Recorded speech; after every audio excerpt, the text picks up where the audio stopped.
¿Alguna vez te has planteado cómo se aplica la prescripción en casos de responsabilidad civil contractual en accidentes de tránsito, especialmente cuando el daño es causado por un vehículo de transporte público contratado por el empleador de la víctima? En este episodio de Herramienta Legal abordaremos un caso de responsabilidad civil derivado de un accidente de tránsito en un vehículo contratado por un empleador para el traslado de sus empleados. La parte demandante, un grupo de pasajeros lesionados, presentó una demanda contra el conductor del vehículo. En calidad de demandado, la parte demandante, un grupo de pasajeros lesionados, presentó una demanda contra el conductor del vehículo, la empresa de transporte donde trabajaban las víctimas, quien a su vez fue la contratante del servicio de transporte, y además la aseguradora, invocando la acción de responsabilidad civil extracontractual. El caso se centra en una disputa sobre la naturaleza de la responsabilidad civil, si es contractual por la relación entre la empresa y los empleados o si por el contrario es extracontractual. Además, en este caso se discute la prescripción de la acción civil. Finalmente, el juzgado declaró prescrita la acción y determinó que la responsabilidad era contractual, cambiando así el enfoque de la demanda. Este episodio explorará los detalles y las implicaciones legales de este complejo caso, destacando la importancia de entender correctamente el régimen de responsabilidad aplicable cuando se contrata el servicio de transporte de empleados. Tribunal del Distrito Superior de Cali, Sala Civil, sentencia del 19 de mayo de 2023. Magistrado ponente, Julián Alberto Villegas Perea, apelación. Era el 21 de octubre de 2009, alrededor de las 5:40 de la mañana, cuando un grupo de empleados se dirigía a su lugar de trabajo en un vehículo contratado por el empleador. Transitaban por la carretera de Cali a Mediacanoa.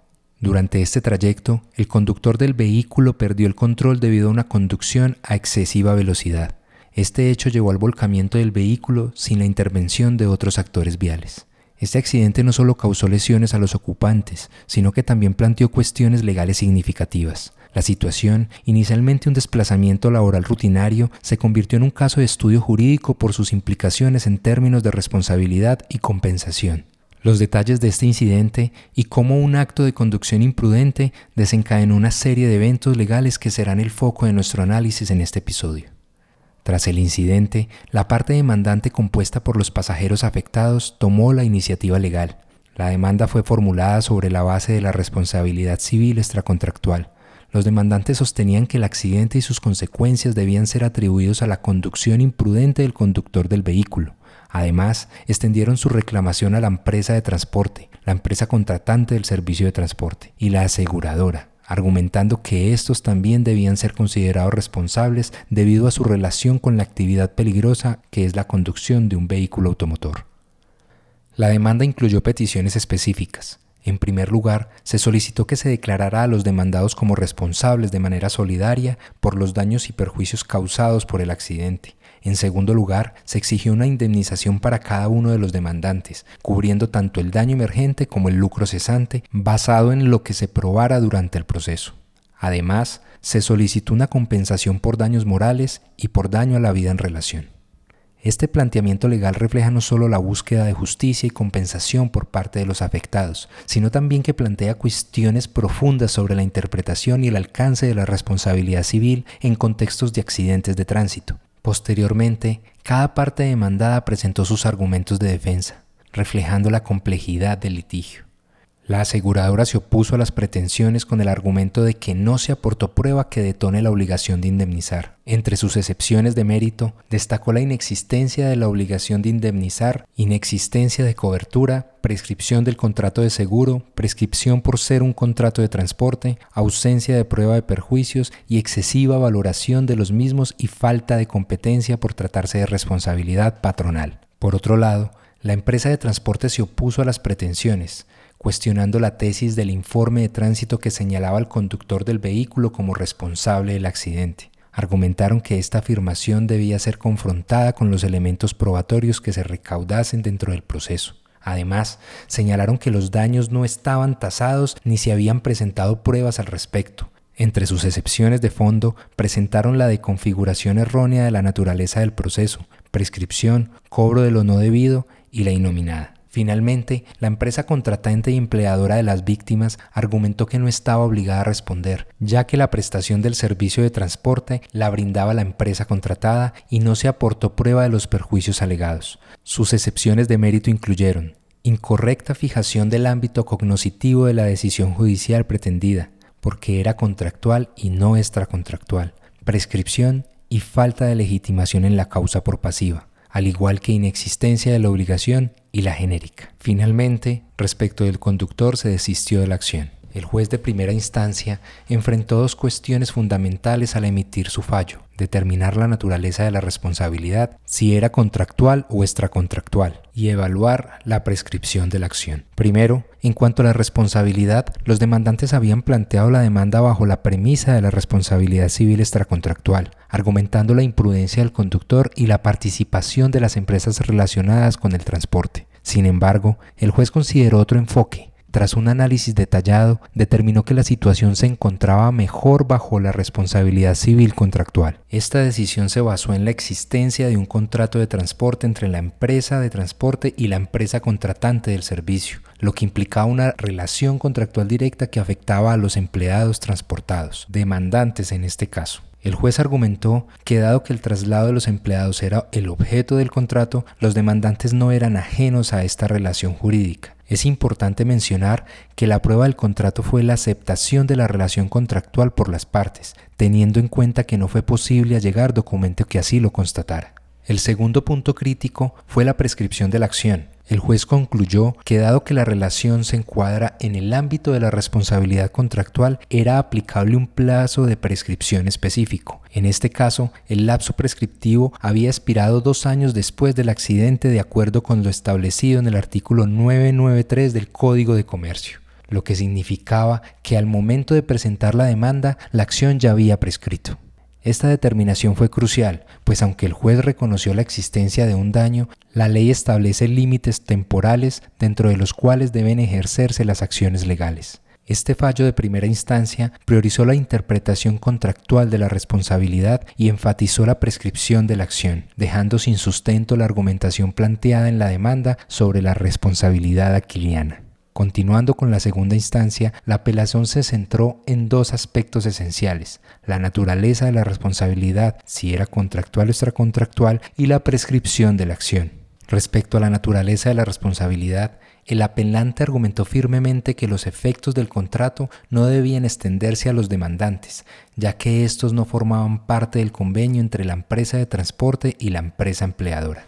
Sostuvieron que el hecho de que los demandantes aceptaran un beneficio de desplazamiento proporcionado por su empleador no alteraba esta situación. Por lo tanto, la posición de los demandantes respecto al accidente debía ser considerado como extracontractual, es decir, fuera del ámbito de cualquier contrato existente entre las partes demandantes. El apelante también impugnó la decisión de primera instancia sobre la prescripción de la acción. Sostuvo que se debía aplicar la prescripción ordinaria, la cual tiene un término de 10 años. Según este argumento, la prescripción ordinaria no se había cumplido al momento de presentar la demanda. Además, argumentaron que no se había dado un tratamiento adecuado a los medios de prueba recabados, los cuales, según su perspectiva, evidenciaban la culpa del conductor por imprudencia en el desarrollo de la actividad peligrosa. Estos argumentos planteados en la apelación buscaban revertir la decisión de la instancia anterior, poniendo énfasis en la interpretación de la responsabilidad en el caso y en la aplicación de los plazos de prescripción, aspectos fundamentales para la resolución de este caso. Dando inicio a las consideraciones del fallo, la Sala realizó un análisis para determinar si era competente para juzgar el caso, que según la Ley 1562 de 2012 podría considerarse como un accidente de trabajo. Este punto era crucial, ya que normalmente la jurisprudencia laboral es la encargada de casos relacionados con accidentes laborales de acuerdo con el Código Sustantivo del Trabajo. Sin embargo, la Sala identificó una posibilidad de prórroga de competencia en las normas procesales por el factor objetivo, lo que les permitía conocer el caso en segunda instancia. Esta interpretación evitaba cualquier nulidad procesal, ya que la competencia no había sido un punto de discusión previo en el caso. Adentrándonos en la resolución de los problemas jurídicos, el tribunal, al abordar el recurso de apelación, se centró en varios aspectos cruciales. Primero, prescripción de acreencias laborales. Si el debate se hubiese centrado en la responsabilidad patronal, dichas acreencias estaban prescritas, razón por la cual no era posible realizar un análisis del caso desde el ámbito de la responsabilidad del empleador. Segundo, interpretación del tipo de responsabilidad. Al analizar si en presencia de un contrato de transporte era viable demandar una acción de responsabilidad aquiliana por parte de pasajeros que no habían suscrito dicho contrato, la Sala consideró apropiado el enfoque adoptado por el juez de primera instancia, quien se enfocó en verificar la responsabilidad civil contractual. La Sala destacó que, dada la naturaleza del caso, podría existir una excepción al principio de relatividad de los contratos, la cual afectaría a los beneficiarios del mismo. Estos beneficiarios, al aceptar los traslados al lugar de trabajo, consintieron implícitamente la existencia del contrato de transporte. En el análisis del segundo problema jurídico del caso, la Sala examinó la capacidad del juez de primera instancia para ajustar el régimen de responsabilidad aplicable, dado que los demandantes buscaban una responsabilidad extracontractual. El juez, en su labor, está limitado únicamente a no alterar la causa petendi, pero tiene libertad en cuanto al derecho aplicable bajo el principio de iura novit curia. Así, errores en la invocación de un tipo de responsabilidad por los litigantes deben ser corregidos por el juez, basándose en los hechos presentados. Al concluir que la responsabilidad civil contractual era el régimen aplicable, la Sala determinó que esta elección no afectaba el derecho de defensa de los demandados y que el enfoque del juez de primer grado fue acertado, adhiriéndose a las reglas pertinentes del caso. Tercero, análisis de la prescripción de la acción.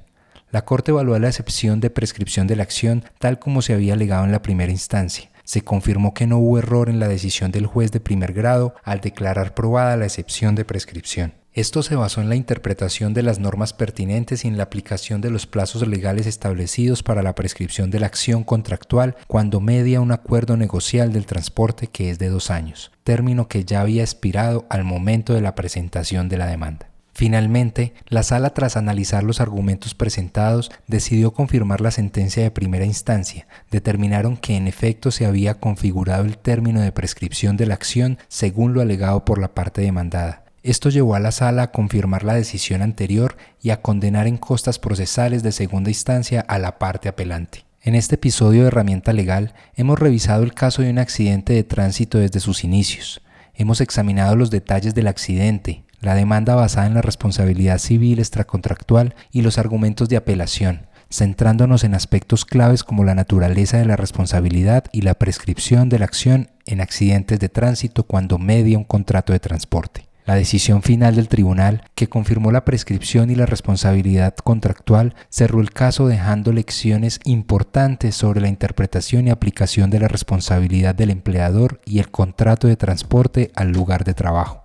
Este análisis nos proporciona una visión clara de cómo los eventos cotidianos pueden entrelazarse con complejas cuestiones legales. En el próximo episodio analizaremos un caso de responsabilidad inmobiliaria, en el cual una constructora fue obligada a devolver los dineros dados al momento de una compra de vivienda nueva.